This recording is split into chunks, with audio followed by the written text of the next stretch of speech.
وايه ديارadaas ilaa iyo halkii tagi jirtay Somali Airlines waxaan tagi jirnay Yurub waxaan ka tagi jirnay Talyaaniga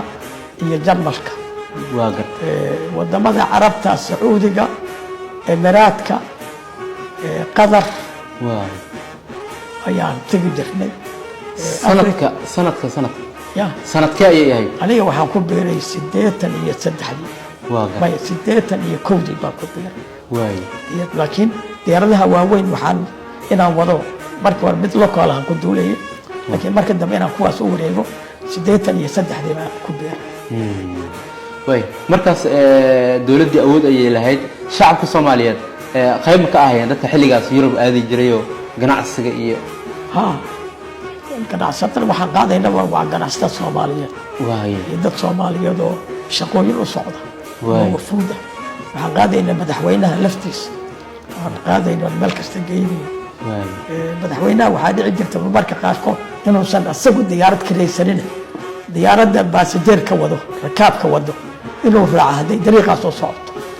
marka business class-ka loo xiro markaas oo dawlayaasha iskala sheekaysto gudaha soo galo la sheekaysto gabdhaha xataa hostesska la sheekaysto aad buu u jeclaa markaan meel tagno ayaan dadkii dejino ayaa asaga la sii qaadi jiray meel kale la geey jiray kadib dadka loo soo dhawan jiray marka laba hawlood buu isku furin jirtay marka qaadkood marmarna asaa qaadanayo diyaaradda waa qaadanayo markaas hadayna roodkaas ku socono waxaan tagi jirnay Kenya waxaan tagi jirnay Tanzania way jiran maxay siyad bare markii ugu horeeyay diyaaradda ku qaaday madaxweynaha